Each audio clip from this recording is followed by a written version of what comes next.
মাঠ কম, স্বপ্ন বড়। অবকাঠামো আর পৃষ্ঠপোষকতার অভাবে থমকে যেতে বসেছে নেত্রকোনার ক্রিকেট সম্ভাবনা। তবুও ছোট শহরের গলি আর অস্থায়ী নেটে দাঁড়িয়ে জাতীয় দলের জার্সি গায়ে চাপানোর স্বপ্ন দেখছে এক ঝাঁক কিশোর ক্রিকেটার। কেউ হতে চায় রিশাদ হোসেনের মতো অলরাউন্ডার, কেউ বা মুশফিকের মতো নির্ভরতার প্রতীক। আজাদ ইমরান শরীফের পাঠানো তথ্য ছবিতে বাকিটা ডেস্ক রিপোর্ট।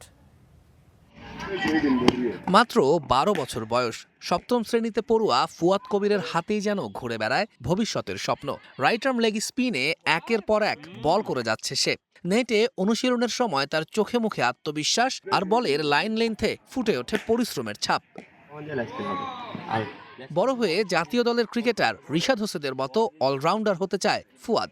আর নেত্রকোনার সন্তান আবু হায়দার রনির মতো দেশের জার্সিতে খেলাই তার জীবনের সবচেয়ে বড় লক্ষ্য। আমি বাংলাদেশের ন্যাশনাল টিমের রিশাদ হোসেন ভাইয়ের মতো খেলতে চাই। আমি ন্যাশনাল টিমে খেলতে চাই। একইভাবে ব্যাট হাতে দারুণ সম্ভাবনার ইঙ্গিত দিচ্ছে অষ্টম শ্রেণীর শিক্ষার্থী ১৩ বছর বয়সী তন্ময় সরকার। ক্রিকেটীয় ব্যাকরণের নিখুঁত প্রয়োগে তার ব্যাটিং মুগ্ধ করে স্থানীয় কোচদেরও। ইতোমধ্যে ঢাকার বিভাগীয় ক্রিকেটে খেলার সুযোগ পেয়েছে তন্ময়। খেলেছে বয়সভিত্তিক অনূর্ধ্ব ১৪ জাতীয় পর্যায়ের ক্রিকেটেও। নামের সঙ্গে মিল থাকায় জাতীয় দলের ব্যাটার সৌম্য সরকারের মতো একদিন দেশের হয়ে খেলতে চায় সেও। আমি রিসেন্টলি ঢাকা ডিভিশন নর্থ খেলে এসেছি।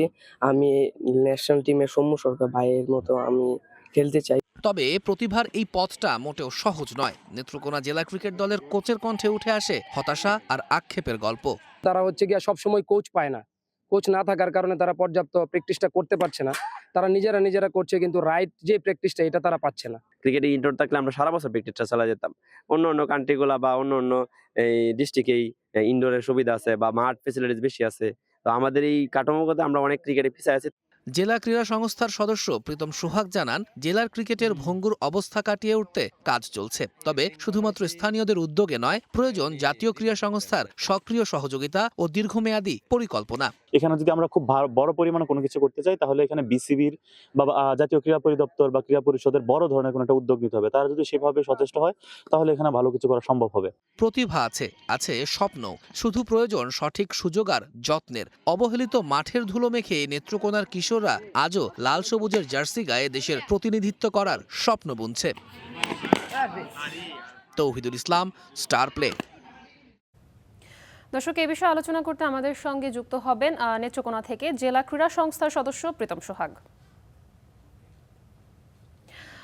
প্রীতম, জেলার ক্রিকেটের যে এখন নড়বড়ে অবস্থা, এটা কাটিয়ে উঠতে আসলে কি ধরনের সহযোগিতা প্রয়োজন আপনাদের জাতীয় ক্রীড়া সংস্থা থেকে জানাবেন, এবং আপনারা আসলে কি ডিফিকাল্টিজ ফেস করছেন? ধন্যবাদ স্টার নিউজকে। নেত্রকোনা জেলায় আমাদের কি বলে প্রচন্ড অসংখ্য উদীয়মান সম্ভাবনাময় ছেলে আছে, ক্রিকেটার আছে এবং মেয়েরাও আছে। কিন্তু কথা হচ্ছে যে দেখেন, আমাদের নেত্রকোনা জেলা থেকে এই উঠে গিয়ে বাংলাদেশ ন্যাশনাল টিমে সার্ভিস দিচ্ছে আমাদের ক্রিকেটার আছেন আবু হায়দার রনি, পিনাক ঘোষ সহ নেত্রকোনার আরো অনেক ক্রিকেটার। কিন্তু কথা হচ্ছে যে আমরা আরো প্লেয়ার যদি তৈরি করতে পারি, সেক্ষেত্রে আমরা অনেক ডিফিকাল্টিস ফেস করছি। এর মধ্যে প্রধান যে সমস্যাটা, সেটা হচ্ছে আমাদের অবকাঠামোগত সংকট। আমরা বিশেষ করে ক্রিকেটের কথা যদি বলি, আমরা গত 2 বছরে একটা টুর্নামেন্টও আয়োজন করতে পারছি না, করতে পারি নাই। এটা তারপর হচ্ছে যে আপনারা জানেন যে নেত্রকোনাটা হচ্ছে যে একটা সীমান্তবর্তী জেলা।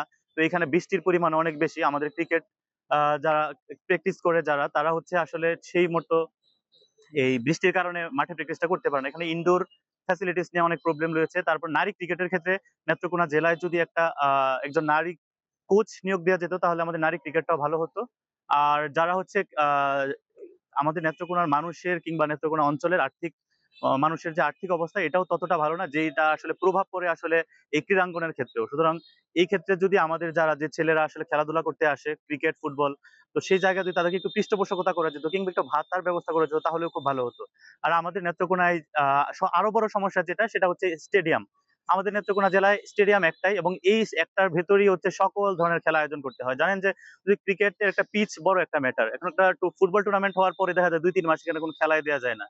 সুতরাং এই যে আমাদের মাঠ সংকট, এই মাঠটা যদি ব্যবস্থা করা যায়, তাহলে হয়তো বিষয়টা আরো ভালো হবে। আর এই ক্ষেত্রে আমরা মনে করি যে জাতীয় ক্রীড়া পরিদপ্তর কিংবা বাংলাদেশ ক্রিকেট বোর্ড কিংবা আদার যারা যুব ক্রীড়া মন্ত্রণালয় যুব উন্নয়ন থেকে শুরু করে যারা যারা রেলিভেন্ট আছেন তারা যদি আমাদের নেত্রকোনা জেলার প্রতি একটু একটু সুনজর দিতেন, আমরা বাংলাদেশকে সার্ভিস দেওয়ার মতো আরো ভালো ভালো ছেলেদেরকে বাংলাদেশকে পাঠাতে পারতাম। আর এই এই বিষয়গুলো আর কি, এই সমস্যাগুলোই আসলে আমরা ফেস করছি।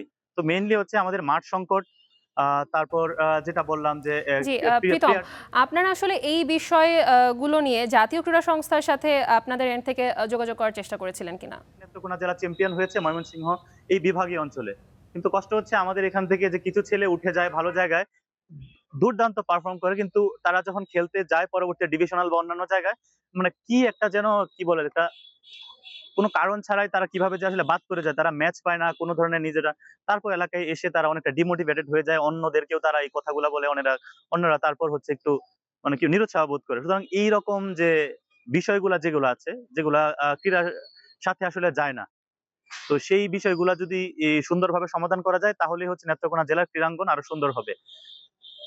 ধন্যবাদ। প্রীতম, আপনাকে ধন্যবাদ।